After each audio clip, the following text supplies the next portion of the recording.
L'Égypte ancienne garde ses secrets enfouis sous le sable depuis des millénaires.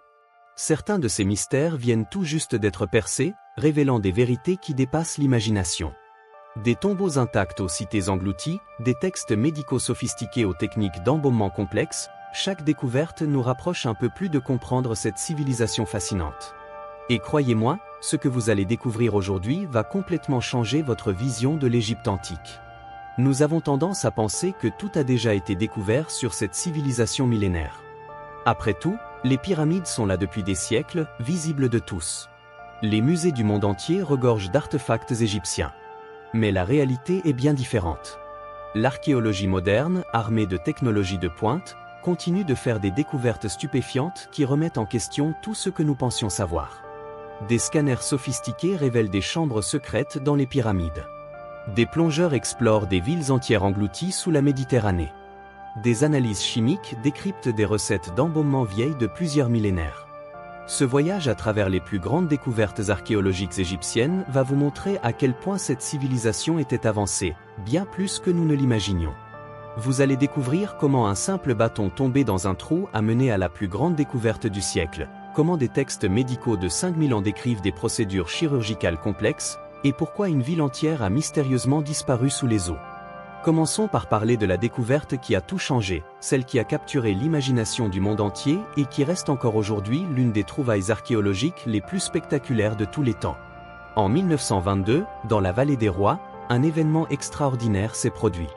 L'égyptologue britannique Howard Carter cherchait désespérément depuis des années. Il avait passé des saisons entières à fouiller le sable brûlant sans jamais rien trouver de significatif. Son financier commençait à perdre patience. C'était probablement sa dernière chance. Et puis, un jour, le destin est intervenu de la manière la plus inattendue. Un jeune garçon local qui apportait de l'eau aux ouvriers a laissé tomber un bout de bois dans un trou. Ce simple accident a révélé les premières marches d'un escalier enterré. Ces marches menaient à une porte scellée. Et derrière cette porte se trouvait quelque chose d'inimaginable, la tombe de Toutankhamon, pratiquement intacte après plus de 3000 ans. Pourquoi cette découverte était-elle si exceptionnelle ? Parce que contrairement aux autres tombes royales qui avaient toutes été pillées au fil des siècles, celle-ci était restée cachée, protégée par le hasard et par l'oubli. Lorsque Carter et son équipe ont pénétré dans les chambres funéraires, ils ont découvert plus de 5000 artefacts. Des trésors incroyables s'entassaient dans chaque recoin. Le célèbre masque funéraire en or massif de Toutankhamon, pesant plus de 10 kg, reposait sur la momie du jeune pharaon. Des chars démontés, des armes, des bijoux, des meubles incrustés d'or et de pierres précieuses, des vêtements, des sandales, même des aliments momifiés pour le voyage dans l'au-delà. Tout était là, figé dans le temps. La plupart de ces objets étaient dans un état fragile et ont dû être extraits avec une précaution extrême. Le catalogage et la restauration ont pris des années. Mais cette découverte a fait bien plus que simplement enrichir les musées. Elle a permis aux égyptologues de comprendre en détail les rituels funéraires, l'artisanat et même la vie quotidienne de l'Égypte antique. Le masque de Toutankhamon est devenu un symbole culturel reconnu mondialement, l'image même de l'Égypte ancienne dans l'imaginaire collectif. Mais ce n'est pas tout. La momie de Toutankhamon elle-même a révélé des secrets fascinants grâce aux technologies modernes. Les Égyptiens ne momifiaient pas simplement les corps pour les préserver. Pour eux, c'était une étape essentielle pour permettre à l'âme de revenir dans le corps dans l'au-delà. Le processus était incroyablement complexe et méticuleux. Aujourd'hui, grâce aux scanners et aux tomographies computarisées, les chercheurs peuvent littéralement déballer virtuellement les momies sans les exposer à l'air. Ils n'ont plus besoin de défaire les bandelettes qui enveloppent ces corps millénaires. Et ce qu'ils découvrent est absolument fascinant. Dans le cas de Toutankhamon, les examens radiologiques et génétiques ont révélé qu'il souffrait de multiples maladies et conditions débilitantes. Il avait la malaria, une nécrose osseuse vasculaire et même une fracture au genou. Ces découvertes aident à expliquer pourquoi ce jeune pharaon est mort prématurément à seulement 18 ans. Mais elles montrent aussi à quel point les embaumeurs anciens maîtrisaient leur art, préservant même les traces des maladies à travers les millénaires. Parlons justement de ces embaumeurs. En 2018, une découverte majeure a été faite. Des archéologues allemands et égyptiens ont mis au jour un atelier souterrain complet de momification à Saqqara. Imaginez une véritable usine de l'au-delà, organisée comme un laboratoire moderne. Cet atelier souterrain comportait plusieurs salles, chacune dédiée à une étape spécifique du processus. Certaines salles servaient au nettoyage des corps. D'autres contenaient des dizaines de récipients en céramique remplis de substances utilisées pour l'embaumement. Les chercheurs ont trouvé environ 100 de ces récipients, tous soigneusement organisés et étiquetés. Plutôt que d'ouvrir chaque pot un par un et risquer de détruire des preuves précieuses, ils ont utilisé des techniques d'analyse avancées. La chromatographie en phase gazeuse, la spectrométrie de masse, l'analyse des pigments. Grâce à ces méthodes, ils ont pu identifier exactement à quoi servait chaque mélange sans même ouvrir les pots. Et qu'ont-ils trouvé à l'intérieur? Des mélanges sophistiqués de cire d'abeille, d'huile végétale, de graisse animale, de résines exotiques et de bitume. Ces substances n'étaient pas seulement utilisées pour préserver les corps. Elles avaient aussi des propriétés antibactériennes et antifongiques, protégeant les momies contre la décomposition. Mais voici le détail le plus surprenant. Certains de ces ingrédients provenaient de régions très éloignées de l'Égypte. Les Égyptiens importaient des résines d'Asie, des huiles rares du Proche-Orient. Ils avaient établi de vastes réseaux commerciaux uniquement pour garantir des momifications de qualité supérieure. Cela montre à quel point ils prenaient ce rituel au sérieux. La mort n'était pas une fin, mais un passage crucial qu'il fallait préparer avec le plus grand soin. Et puisque nous parlons de connaissances médicales avancées, laissez-moi vous présenter quelque chose d'absolument remarquable. Le papyrus d'Edwin Smith est le plus ancien traité médical connu au monde. Découvert en 1862 par un antiquaire américain du même nom, ce document n'a été véritablement étudié et publié qu'en 1930. Et ce qu'il contient est stupéfiant. Daté d'environ 1600 avant notre ère, ce papyrus décrit 48 cas médicaux avec un niveau de détail impressionnant. Mais voici le plus incroyable. Ce papyrus n'est lui-même qu'une copie d'un document encore plus ancien, probablement de l'Ancien Empire, soit environ 3000 avant notre ère.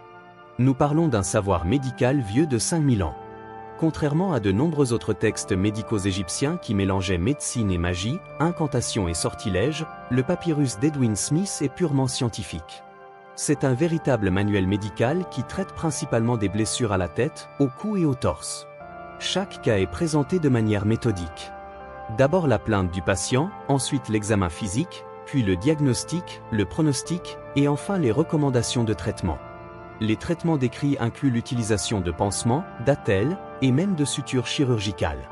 Le texte démontre une compréhension anatomique avancée. Il mentionne le cerveau, décrit les méninges, parle du liquide céphalorachidien. Les anciens Égyptiens comprenaient que des blessures à la tête pouvaient affecter d'autres parties du corps. Ils avaient établi des liens entre le cerveau et les fonctions corporelles. Ce niveau de sophistication médicale, il y a 5000 ans, est tout simplement ahurissant. Mais la médecine n'était pas la seule expertise des Égyptiens. Leur connaissance des mathématiques était tout aussi impressionnante. Le papyrus de Rinde, découvert en 1858 et actuellement exposé au British Museum, en est la preuve éclatante. Ce rouleau de papyrus de 5,5 mètres de long contient 85 problèmes mathématiques couvrant l'arithmétique, les fractions, la géométrie, le calcul d'aire, de volume, de proportion et même des équations linéaires. Daté d'environ 1650 avant notre ère, ce papyrus est lui aussi une copie d'un document original estimé à 2000 avant notre ère. Ce qui fascine vraiment dans ce document, c'est la manière dont les mathématiques sont présentées. Les problèmes ne sont pas abstraits. Ils traitent de situations concrètes de la vie quotidienne. Comment distribuer équitablement des pains entre des travailleurs? Comment calculer le volume de silos à grains pour estimer les récoltes? Comment mesurer la pente d'une pyramide? Le papyrus contient même une approximation remarquablement précise de pi, montrant que les Égyptiens maîtrisaient la géométrie avancée. Cette expertise mathématique explique comment ils ont pu construire des monuments aussi grandioses que les pyramides avec une précision qui défie l'imagination. Les côtés de la grande pyramide de Gizeh sont alignés sur les points cardinaux avec une erreur de moins d'un dixième de degré. Une telle précision, il y a 4500 ans, sans instruments modernes, est proprement extraordinaire. Parlons justement de ces pyramides légendaires. Les pyramides de Gizeh restent l'un des plus grands accomplissements de l'humanité. Construites vers 2550 avant notre ère avec des millions de blocs de pierre extraits de carrières situées sur le plateau même, elles continuent de fasciner et d'intriguer. La précision de leur construction est telle que certains doutent encore aujourd'hui qu'elles aient pu être bâties par des humains avec la technologie de l'époque. Des théories conspirationnistes parlent d'interventions extraterrestres ou de technologies perdues. Mais la vérité est probablement plus impressionnante encore. Les Égyptiens étaient tout simplement des maîtres en ingénierie et en mathématiques. Le débat continue sur les méthodes exactes utilisées pour élever des blocs pesant plusieurs tonnes. La théorie la plus acceptée suggère l'utilisation de rampes extérieures inclinées. Des équipes de travailleurs tiraient les blocs à l'aide de cordes jusqu'à la hauteur désirée. Une fois le bloc mis en place, la rampe était reconstruite plus haute pour le bloc suivant. C'était un processus long et laborieux, mais parfaitement réalisable avec une main-d'œuvre organisée et des connaissances en physique. Et voici un détail crucial que des découvertes récentes ont révélé. Les ouvriers qui ont construit les pyramides n'étaient pas des esclaves. Des fouilles à Deir el-Médineh, le village des travailleurs dont nous parlerons plus tard, ont montré qu'ils étaient des artisans qualifiés, payés en rations, organisés en équipe, avec des jours de repos et même le droit de faire grève quand les paiements étaient en retard. Mais les pyramides gardent encore des secrets. Des études modernes utilisant des muons, des particules cosmiques qui traversent la matière, ont révélé l'existence de vides intérieurs dans la grande pyramide. Des chambres inconnues, des couloirs cachés. Que contiennent-ils? Personne ne le sait encore. Chaque nouvelle technologie apporte son lot de révélations. Les méthodes de construction des Égyptiens étaient encore plus sophistiquées que nous ne le pensions. Mais avant les grandes pyramides lisses de Gizeh, il y eut une première. La pyramide à degrés de Djézé à Saqqara, datant de 2630 avant notre ère, est considérée comme la plus ancienne pyramide d'Égypte. Elle a été construite par Imhotep, le premier architecte célèbre de l'histoire, qui était également médecin, prêtre et conseiller royal. Imhotep fut tellement vénéré qu'il fut plus tard déifié. Cette pyramide révolutionnaire, avec ses 6 niveaux superposés, a ouvert la voie à toutes celles qui suivraient. Le complexe funéraire de Djézé ne se limite pas à la pyramide. Il comprend également des murs massifs, des temples, des cours cérémoniels. C'était une rupture complète avec les mastabas, ces structures funéraires plates qui étaient la norme jusqu'alors. Djézé et Imhotep ont montré qu'il était possible de construire quelque chose de monumental, de toucher le ciel. Et cette vision a inspiré tous les pharaons qui ont suivi. Découvrir une tombe ou un temple est déjà extraordinaire pour un archéologue. Mais imaginez découvrir une ville entière, préservée à travers les millénaires. C'est exactement ce qui s'est passé avec Amarna. Cette cité a été construite par le pharaon Akhenaton vers 1346 avant notre ère, sur la rive du Nil. Akhenaton était un révolutionnaire religieux. Il a rompu avec les traditions multimillénaires de l'Égypte en abandonnant le culte des nombreux dieux pour se concentrer sur un seul, Aton, le disque solaire. Il s'est proclamé unique intermédiaire entre Aton et l'humanité. Pour marquer cette rupture radicale, il a construit une nouvelle capitale, Akhénaton, que nous connaissons aujourd'hui sous le nom d'Amarna. Les fouilles d'Amarna, intensifiées à partir de 1979 sous la direction de l'égyptologue Barry Kemp, ont révélé bien plus que des temples et des palais. Les archéologues ont découvert une ville complète avec ses quartiers d'artisans, ses ateliers, ses marchés, ses villas de nobles, ses habitations d'ouvriers, et même ses sépultures modestes. Cette découverte a permis une analyse sans précédent de la vie urbaine dans l'Égypte ancienne. Nous ne parlons pas seulement de l'élite royale, mais de la vie quotidienne de gens ordinaires. Les maisons des travailleurs, les outils des artisans, les objets du quotidien. Tout était là, offrant une fenêtre unique sur cette civilisation. Après la mort d'Akhenaton, son culte monothéiste fut abandonné, et Amarna fut déserté. Mais cette brève existence a préservé un instantané précieux de la vie égyptienne. Aussi incroyable que soit la découverte d'une ville entière sur Terre, que diriez-vous d'une cité engloutie sous la mer? En l'an 2000, une équipe de plongeurs a fait une découverte qui semblait sortir tout droit d'un mythe. À environ 6,5 km au large d'Alexandrie, à une trentaine de mètres sous l'eau, reposait une ville perdue. Toni pour les Égyptiens, Héracléon pour les Grecs. Cette cité avait disparu des cartes depuis plus de 1000 ans, engloutie par la Méditerranée. Beaucoup pensaient qu'elle n'était qu'une légende. Mais grâce aux technologies de sonar et de balayage sous-marin, elle a été localisée et identifiée. Ce que les plongeurs ont découvert les a stupéfiés. Un temple massif dédié au dieu Amon-Géreb se dressait encore sous les eaux, avec ses colonnes gigantesques, ses statues colossales, ses inscriptions hiéroglyphiques parfaitement lisibles. Des encres, des pièces de monnaie, des objets rituels, tout était là, préservé par la mer. En 2023, des fouilles ont mis au jour des instruments rituels en argent et des bijoux en or utilisés dans le temple. Un véritable trésor englouti. Mais comment une ville entière a-t-elle pu disparaître sous les flots? Les études géologiques suggèrent qu'une série de tremblements de terre et de tsunamis a provoqué l'effondrement des structures. Le sol, gorgé d'eau, s'est littéralement liquéfié sous le poids des constructions, et la ville s'est enfoncée dans la mer autour du 1er siècle avant notre ère. L'incroyable préservation des artefacts s'explique par leur enfouissement rapide dans les sédiments marins, qui les ont protégés de l'oxydation. Et ce n'est que maintenant, grâce à nos technologies actuelles, que les archéologues peuvent explorer systématiquement ces ruines sous-marines. Cela prouve qu'il reste énormément à découvrir sur l'Égypte ancienne. Ces secrets se cachent même au fond des océans. Et puisque nous parlons d'environnement aquatique, parlons d'une découverte fascinante faite non pas sous l'eau, mais à côté de la plus grande des pyramides. En 1954, l'archéologue Kamal El Malak a découvert une barque solaire dans une fosse scellée au pied de la grande pyramide de Khéops. Cette embarcation de 43 mètres de long et pesant environ 20 tonnes est l'un des plus anciens et des mieux préservés artefacts en bois de l'humanité. Dans l'Égypte ancienne, la barque solaire avait un rôle symbolique et rituel crucial. Les Égyptiens croyaient que ce bateau transporterait le pharaon défunt dans son voyage vers le dieu soleil Ré. C'était comme si, à bord de cette embarcation, le pharaon allait naviguer à travers les cieux ou même à travers le monde souterrain dans un voyage céleste après la mort. Le détail le plus impressionnant de cette construction ? Aucun clou. Plus de 1200 planches ont été assemblées uniquement avec des cordes végétales, dans une technique qui exige une maîtrise extraordinaire de la menuiserie. Il a fallu 14 ans de restauration minutieuse pour reconstituer le bateau à partir de ces fragments. Depuis 2021, il est exposé au Grand Musée égyptien, permettant au public d'admirer ce chef-d'œuvre d'ingénierie navale millénaire. Pyramides, momies, trésors. Mais qu'en est-il de l'écriture ? Les hiéroglyphes égyptiens ont longtemps été un mystère impénétrable. Ces symboles étranges et fascinants ornaient les murs des temples et les papyrus, mais personne ne pouvait les lire. Jusqu'en 1799.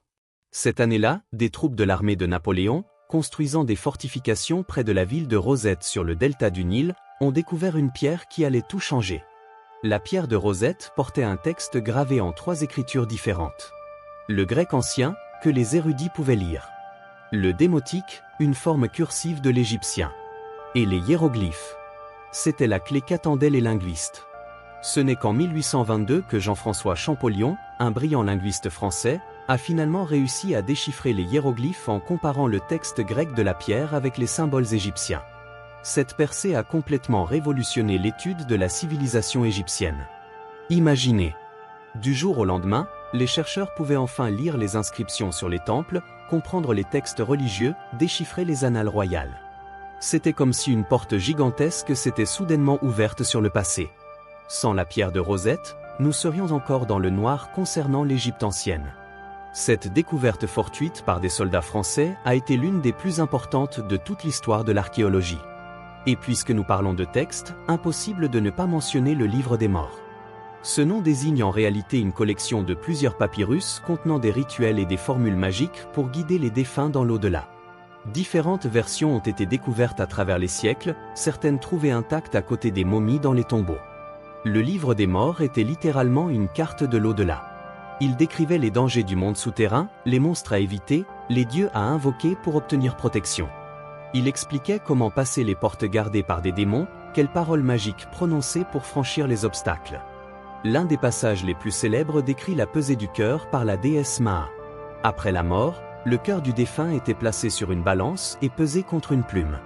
Si le cœur était plus lourd que la plume, alourdi par les péchés et les mauvaises actions, il était dévoré par Ami, un monstre terrifiant. L'âme était alors détruite. Mais si le cœur était léger, pur, le défunt pouvait accéder au paradis, les champs d'Yalou. Chaque copie du livre des morts était personnalisée selon la richesse, le statut et les préférences du défunt. Les riches pouvaient se permettre des versions longues et richement illustrées. Les moins fortunés avaient des versions plus courtes et simples. Mais l'idée était la même pour tous. La mort n'était pas une fin, mais une transition dangereuse qu'il fallait préparer soigneusement.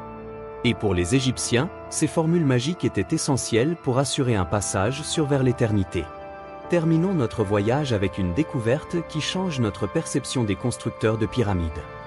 Deir el-Médineh, le village des ouvriers. Connu dans l'Antiquité sous le nom de Setmaa, le lieu de vérité, ce village abritait les artisans et ouvriers responsables de sculpter et décorer les tombes royales de la vallée des rois et de la vallée des reines. Ces travailleurs se désignaient eux-mêmes comme les serviteurs du lieu de vérité. Contrairement au campement temporaire, ce village était permanent, entouré de murs, avec des rues organisées, des maisons en pierre, et même des chapelles pour les cultes locaux. La découverte de ce site au XXe siècle a été une révélation majeure. Les archéologues ont déterré des maisons, des documents, des tombes, des objets du quotidien. Mais surtout, ils ont trouvé des papyrus contenant des registres détaillés de la vie quotidienne. Liste de tâches journalières, salaires payés en rations de nourriture et de bière, disputes entre voisins, contrats, lettres personnelles. Et même, et c'est peut-être le plus surprenant, des enregistrements de grève. Oui, vous avez bien entendu. Même dans l'Égypte ancienne, il y a des traces de protestations de travailleurs pour retard de paiement. Lors de la 20e dynastie, les ouvriers de Deir el-Médineh ont organisé ce qui est considéré comme la première grève documentée de l'histoire. Ils ont cessé le travail et manifesté devant les temples jusqu'à obtenir leur ration promise. Cette découverte a complètement changé notre vision des constructeurs de pyramides et de tombes. Ces hommes n'étaient pas des esclaves anonymes travaillant sous le fouet. C'étaient des artisans qualifiés, des spécialistes respectés, vivant dans une communauté structurée avec des droits, des salaires, des croyances, une économie propre. Ils avaient des familles, des maisons, une vie sociale. Certains papyrus décrivent des fêtes, des mariages, des naissances. D'autres mentionnent des problèmes de voisinage, des querelles sur des limites de propriété. C'était une société vivante, complexe, pas si différente de la nôtre finalement. Plus nous découvrons sur l'Égypte ancienne, plus nous réalisons à quel point cette civilisation était sophistiquée et avancée. Leurs connaissances en médecine rivalisaient avec ce qui ne serait redécouvert qu'au Moyen Âge en Europe. Leurs mathématiques leur permettaient de construire des monuments dont la précision défie encore notre compréhension. Leurs techniques d'embaumement préservaient les corps à travers les millénaires. Leurs croyances religieuses étaient complexes et profondes. Leurs artisans créaient des œuvres d'art d'une beauté intemporelle. Et leur société était organisée, avec des lois, des droits, une justice. Les théories conspirationnistes aiment parler d'interventions extraterrestres ou de technologies perdues. Mais la vérité est bien plus impressionnante. Les Égyptiens ont accompli tout cela avec leur intelligence, leur travail, leur ingéniosité. Ils ont observé les étoiles, mesuré la Terre, étudié le corps humain. Ils ont organisé des dizaines de milliers de travailleurs sur des chantiers titanesques. Ils ont développé des systèmes d'écriture complexes et créé des œuvres littéraires qui nous émeuvent encore aujourd'hui. C'est la puissance de l'esprit humain qui a bâti l'Égypte ancienne. Pas des aliens. Pas des Atlantes. Juste des êtres humains brillants, déterminés et incroyablement talentueux. Et pourtant, malgré tout ce que nous avons découvert, l'Égypte continue de garder ses secrets. Des chambres inexplorées dans les pyramides attendent d'être ouvertes. Des villes englouties reposent encore au fond de la Méditerranée. Des tombes royales restent à découvrir sous le sable. Chaque année apporte son lot de nouvelles trouvailles, de nouveaux mystères résolus, de nouvelles questions soulevées. L'archéologie moderne, armée de technologies de plus en plus sophistiquées, continue de percer les énigmes de cette civilisation fascinante. Qui sait quelles merveilles seront déterrées demain? Quelle cité perdue émergera des sables? Quel trésor sera révélé? L'Égypte ancienne n'a pas fini de nous surprendre. Si cette plongée dans les plus grandes découvertes archéologiques égyptiennes vous a fasciné, n'hésitez pas à vous abonner pour ne rien manquer de nos prochaines explorations des mystères de l'histoire. Et dans les commentaires, dites-nous quelle découverte vous a le plus impressionné. La tombe de Toutankhamon et ses trésors fabuleux? Les papyrus médicaux vieux de 5000 ans? La cité engloutie d'Héracléon? Ou peut-être les grèves des ouvriers de Deir el-Médineh qui prouvent que certaines choses ne changent jamais? Partagez votre avis, et si vous voulez continuer ce voyage à travers les civilisations anciennes, je vous recommande notre vidéo sur les mystères non résolus de l'Égypte qui va encore plus loin dans les énigmes qui défient toujours la science moderne.